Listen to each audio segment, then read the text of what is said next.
واقعہ یہ ہے کہ حضرت ابراہیم علیہ السلام تمام انبیاء کے اندر ایک عظیم الشان حیثیت رکھتے ہیں، بلکہ علماء نے لکھا ہے کہ تمام انبیاء کرام میں سب سے زیادہ بلند مقام اللہ کے نبی علیہ السلام کا ہے، اور آپ کے بعد اگر کوئی مقام اور مرتبے کے اعتبار سے آتا ہے تو وہ حضرت ابراہیم علیہ السلام ہے۔ اور مختصراً یہ بھی اشارہ کرتا ہوا چلوں کہ حضرت ابراہیم علیہ السلام کا اس امت کے ساتھ جس امت میں میں اور آپ ہیں ایک خصوصی رشتہ ہے۔ اس کی دلیل یہ ہے کہ نماز میں جو ہم درود شریف پڑھتے ہیں اس کے اندر جہاں اللہ کے نبی علیہ السلام کے لیے رحمت اور برکت کی دعا آئی ہے تو وہیں پر حضرت ابراہیم علیہ السلام کے لیے بھی رحمت اور برکت کی دعا آتی ہے۔ کما صلیت علی ابراہیم وعلی آل ابراہیم انک حمید مجید، کما بارکت علی ابراہیم وعلی آل ابراہیم انک حمید مجید۔ وہاں موسیٰ علیہ السلام کا نام نہیں آتا، عیسیٰ علیہ السلام کا نام نہیں آتا، نوح علیہ السلام کا نام نہیں آتا، سارے انبیاء کرام کے نام نہ آ کر حضرت ابراہیم علیہ السلام کا جو نام لایا گیا ہے تو اس کے اندر بہت گہری حکمت ہے۔ اس وقت مجھے وہ ساری حکمتیں بیان نہیں کرنی، بس میں اس اشارے کے ذریعے سے اس بات کو بتانا چاہتا ہوں کہ اس امت کے ساتھ حضرت ابراہیم علیہ السلام کا ایک خصوصی تعلق ہے۔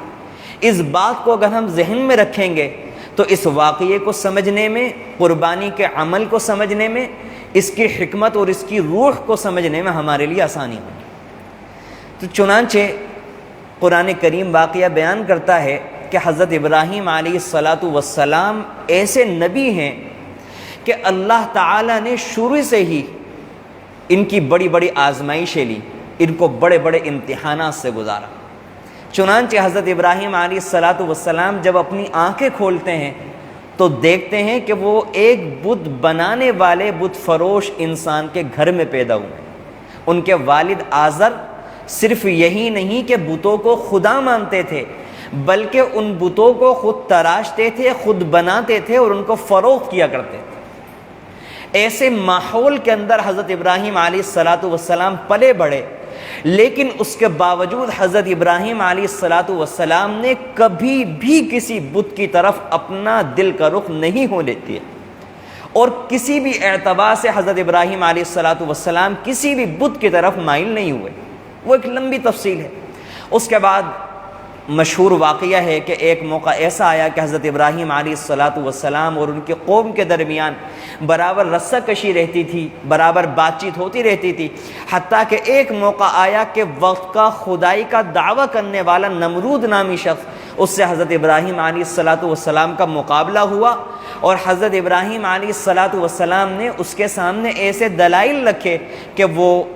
مبہوت ہو گیا، فبہت الذی کفر، لاجواب ہو گیا، اور لاجواب ہونے کے بعد وہ حضرت ابراہیم علیہ السلام پر ظلم کرنے پر اتر آیا، اور اس نے بہت بڑی آگ جلائی اور اس آگ کے اندر حضرت ابراہیم علیہ السلام کو ڈالا۔ لیکن اللہ نے یہ معجزہ ظاہر کروایا کہ اس آگ کے اندر حضرت ابراہیم علیہ السلام کو کچھ بھی نہیں ہوا، آپ آرام سے اس آگ کے اندر رہے۔ یا نار کونی بردا وسلاما علی ابراہیم وَأَرَادُوا بِهِ كَيْدًا فَجَعَلْنَاهُمُ الْأَخْسَرِينَ۔ اللہ تعالیٰ فرماتے ہیں کہ انہوں نے ارادہ تو بہت کچھ کیا تھا، لیکن ہم نے ان کے ارادے نیست و نابود کر دیے، اور ایسی تدبیر کرنے والوں کو ہم نے ذلیل اور رسوا کر دیا، تباہ و برباد کر دیا۔ لیکن اتنا بڑا معجزہ دیکھنے کے بعد کتابوں میں لکھا ہوا ہے کہ ایک بھی شخص ایمان نہیں لایا، ایک بھی شخص نے خدا کے وجود کا اقرار نہیں کیا۔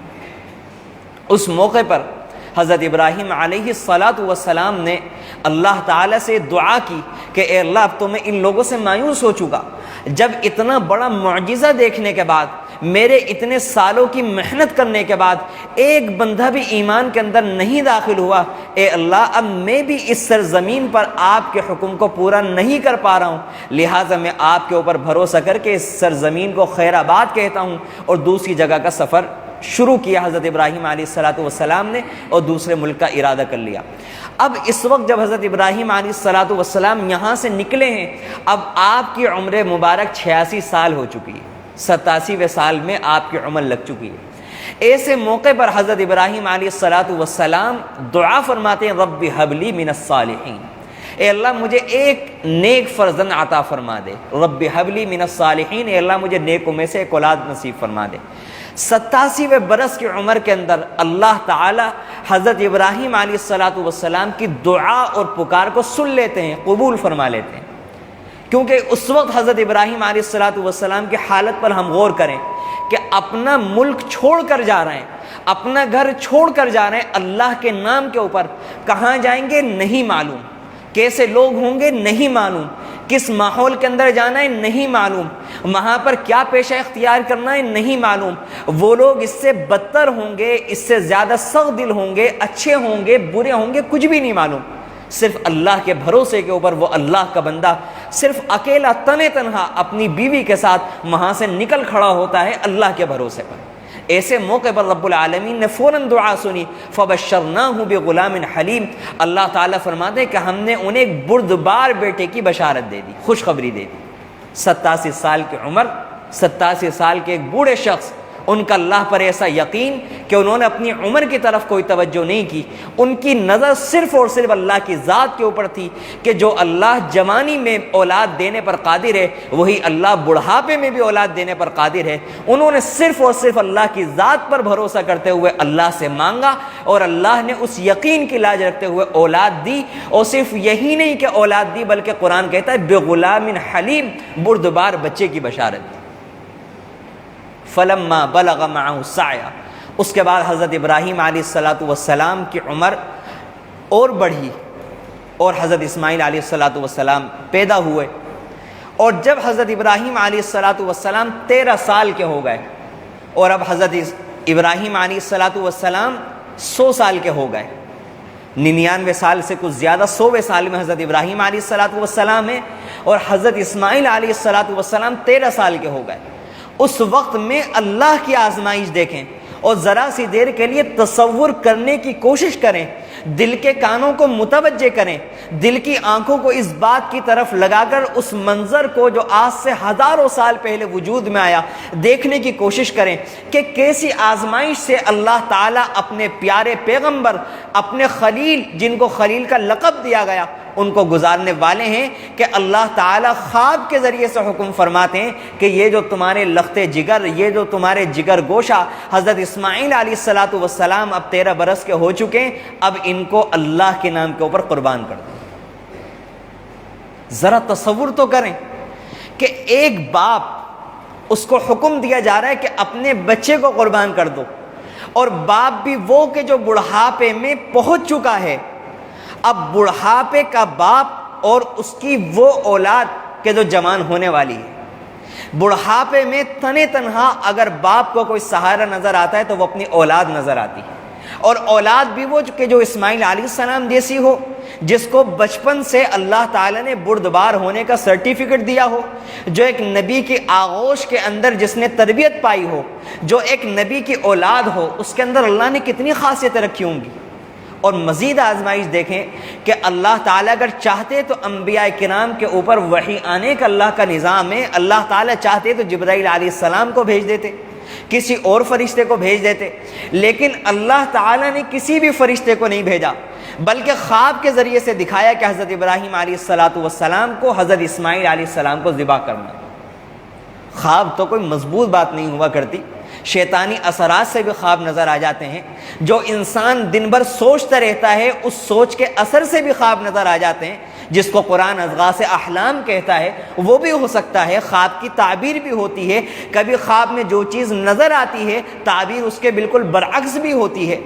ان تمام باتوں کے باوجود چونکہ حضرت ابراہیم علیہ السلام اللہ کے مخلص و سچے بندے تھے، اللہ کے وفادار بندے تھے، اللہ سے محبت کرنے والے سچے بندے تھے، اور وہ یہ چاہتے تھے، اللہ کے سامنے ظاہر کرنا چاہتے تھے کہ اے اللہ میں آپ کا وفادار سچا وفادار بندہ ہوں، لہذا آپ جو بھی حکم دیں گے، آپ جو بھی اشارہ فرمائیں گے، ادھر آپ کا اشارہ ہوگا، ادھر یہ عاشق صادق کر کے دکھائے گا۔ چنانچہ قرآن کریم کہتا ہے کہ ایک موقع پر حضرت ابراہیم علیہ السلام ملک شام کے اندر رہا کرتے تھے، اور اللہ کے حکم کے اوپر حضرت ابراہیم علیہ السلام نے اپنے بیٹے حضرت اسماعیل علیہ السلام اور حضرت ہاجرہ کو مکہ میں بیت اللہ کے پاس چھوڑا ہوا تھا۔ جب حضرت ابراہیم علیہ السلام نے شام میں خواب دیکھا تو وہاں سے چلے، 3 دن تک خواب دیکھا، تیسرے دن حضرت اسماعیل علیہ السلام کو ذبح کرنے کا ارادہ کیا۔ پہلے دن جب حضرت ابراہیم علیہ السلام نے خواب دیکھا تو اٹھ کر 100 اونٹ اللہ کے نام پر قربان کیے کہ شاید اللہ تعالیٰ کا یہ منشا ہو۔ پھر اگلے دن جب خواب دیکھا تو پھر اس کے بعد حضرت ابراہیم علیہ السلام کو اندازہ ہو گیا کہ نہیں، اللہ تعالیٰ کو یہی منظور ہے، اور اس کے بعد حضرت ابراہیم علیہ السلام پہنچے، اور پہنچنے کے بعد اپنے بیٹے سے کہا یا بنیا، اے میرے پیارے بیٹے، انی ارا فی المنام، میں خواب کے اندر دیکھتا ہوں، انی اذبحک فانظر ماذا تری، کہ میں تجھے اپنے ہاتھ سے ذبح کر رہا ہوں، فانظر ماذا تری، میرے پیارے بیٹے بتا تیری کیا رائے ہے، تیرا کیا خیال ہے۔ ذرا سوچے تو صحیح کہ ایک باپ اپنے بیٹے سے کیا بات کر رہا ہے کہ وہ باپ اس کو اپنے ہاتھ سے کچھ دیر کے بعد کاٹنے کا ارادہ کر رہا ہے ایک خواب کی بنیاد پر۔ تصور تو کریں کہ آسمان کے نیچے اور زمین کے اوپر کبھی شاید کسی باپ اور بیٹے نے ایسی گفتگو نہ پہلے کبھی کی تھی، نہ شاید کبھی اس کے بعد کی ہوگی، کہ ایک باپ اپنے بیٹے سے کہے کہ بیٹے میں تجھے اللہ کے نام پر قربان کر رہا ہوں، اس حال میں کہ باپ بوڑھا ہے اور اس کے یہاں کوئی بھی اور اولاد نہیں ہے، اور صرف اور صرف ایک اکلوتا بیٹا ہے، اور اولاد بھی وہ لڑکا ہے۔ ان تمام باتوں کے باوجود حضرت اسماعیل علیہ السلام کی عمر دیکھیں، صرف 13 سال کی عمر ہے۔ وہ کہتے ہیں یا ابت افعل، ابا جان آپ اس کام کو کر گزریے، ما تؤمر، جس کا آپ کو حکم دیا گیا ہے، ستجدنی انشاء اللہ من الصابرین۔ ابا جان آپ کو شاید میری اس بات کے کہنے کی وجہ سے ایسا محسوس ہو کہ میں نے جذبے میں یہ بات کہہ دی، اور شاید جس وقت آپ مجھے ذبح کریں گے شاید میں اس وقت آپ کو ایسا لگے کہ میں ثابت قدم نہ رہ سکوں، تو آپ دیکھ لیجئے گا اللہ نے جس کام کا حکم دیا ہے آپ اس کو فوراً عمل میں لے آئیے، ستجدنی انشاء اللہ من الصابرین، آپ مجھے یقیناً اللہ نے چاہا تو صبر کرنے والوں میں سے پائیں۔ ایسا عظیم الشان واقعہ، ایسا دل کو لرزانے والا واقعہ، ایسا عقل کو حیران کرنے والا واقعہ آسمان کے نیچے اور زمین کے اوپر پہلے تاریخ میں نہ کبھی پیش آیا، نہ کبھی آگے پیش آئے گا۔ ایسا عظیم الشان واقعہ۔ اس کے بعد قرآن کہتا ہے فلما اسلما وتلہ للجبین، کہ جب ان دونوں نے اپنے آپ کو اللہ کے سپرد کر دیا اور وہ دونوں اللہ کا حکم ماننے کے لیے تیار ہو گئے، حضرت ابراہیم علیہ السلام بیٹے کو کاٹنے کے لیے تیار ہو گئے، حضرت اسماعیل علیہ السلام اللہ کے نام پر کٹنے کے لیے تیار ہو گئے، وَتَلَّهُ لِلْجَبِينِ، اور حضرت ابراہیم علیہ السلام نے اپنے بیٹے کو کروٹ کے بل لٹا بھی دیا، اور روایتوں میں آتا ہے کہ حضرت ابراہیم علیہ السلام نے پوری جان لگا کر حضرت اسماعیل علیہ السلام کی گردن پر چھری پوری طاقت کے ساتھ چلائی، اور آپ نے پوری کوشش کی کہ وہ اپنے بیٹے کو، اپنے لخت جگر کو اللہ کے نام پر قربان کر دیں، لیکن اللہ تعالیٰ نے ان کو محفوظ فرمایا وَنَادَيْنَاهُ أَيَّا إِبْرَاهِيمُ، اور ہم نے ان کو پکارا اے ابراہیم قد صدقت الرؤیا، آپ نے اپنا خواب سچا کر دکھایا، اِنَّا كَذَلِكَ نَجْزِي الْمُحْسِنِينَ، ہم نیکوکاروں کو، ہم احسان کرنے والوں کو، ہم نیکی کرنے والوں کو ایسا ہی بدلہ دیا کرتے ہیں۔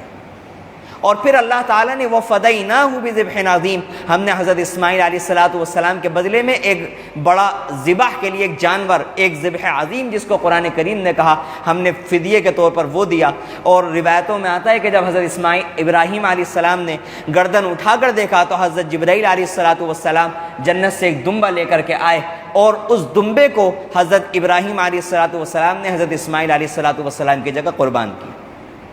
یہ حضرت ابراہیم علیہ السلام اور حضرت اسماعیل علیہ السلام کا واقعہ ہے۔ اسی مناسبت سے میں نے حدیث آپ کے سامنے بیان کی تھی کہ صحابہ نے سوال کیا اللہ کے نبی علیہ الصلوۃ والسلام یہ قربانی کیا چیز ہے؟ اللہ کے نبی نے فرمایا تمہارے والد ابراہیم علیہ الصلوۃ والسلام کی سنت۔ اب یہاں پر یہ سمجھنے کی بات ہے کہ حضرت ابراہیم علیہ الصلوۃ والسلام کی سنت تو یہ ہے کہ حضرت ابراہیم علیہ السلام نے اپنے لخت جگر اور بیٹے کو ذبح کیا ہے، اور انہوں نے اپنی طرف سے گویا کہ پورا ذبح کر دیا ہے، چھری پھیری۔ اور یہاں پر اللہ کی طرف سے جو حکم دیا جا رہا ہے وہ یہ ہے کہ بچے کو ذبح نہیں کیا جائے گا بلکہ ایک جانور کو ذبح کیا جائے گا۔ تو ذہن میں خیال آتا ہے، ایک سوال پیدا ہوتا ہے کہ یہ حضرت ابراہیم علیہ الصلوۃ والسلام کی سنت کیسے ہو گئی؟ سنت تو حضرت ابراہیم علیہ الصلوۃ والسلام کی اس وقت ہوگی کہ جب ہر بندہ، جیسے حضرت ابراہیم علیہ السلام نے اپنے بیٹے کو ذبح کرنے کا پورا ارادہ کیا تھا، اسی طرح سے ہر انسان اپنے بیٹے کی گردن کے اوپر چھری پھیرے، تب حضرت ابراہیم علیہ الصلوۃ والسلام کی سنت ہوگی۔ اس کا جواب بڑا ہی غور کرنے والا اور اللہ کی رحمت کا مظہر ہے کہ اس کے علاوہ کچھ اور نہیں کہا جا سکتا کہ اللہ تعالیٰ نے جو ثواب حضرت ابراہیم علیہ الصلوۃ والسلام کو اپنے بیٹے کے ذبح کرنے کی کوشش کے اوپر دیا تھا، وہی ثواب اللہ تعالیٰ ایک انسان کو جب وہ بکرا ذبح کرتا ہے یا وہ بڑے جانور کے اندر حصہ لے کر قربانی کرتا ہے تو اللہ تعالیٰ اپنے فضل و کرم سے اس کو اتنا ہی ثواب دیتے ہیں کہ جتنا کہ ایک باپ اپنے بیٹے کو ذبح کرے، اس وقت جب اس کو جتنا ثواب ملے گا اتنا ہی ثواب اللہ تعالیٰ جانور کے ذبح کرنے پر دیتے ہیں۔ اس طرح سے ابراہیم علیہ الصلوۃ والسلام کی سنت کتنی بڑی فضیلت ہے۔ اس فضیلت کے سامنے آنے کے باوجود اگر کوئی اللہ کا بندہ پھر بھی قربانی نہ کرے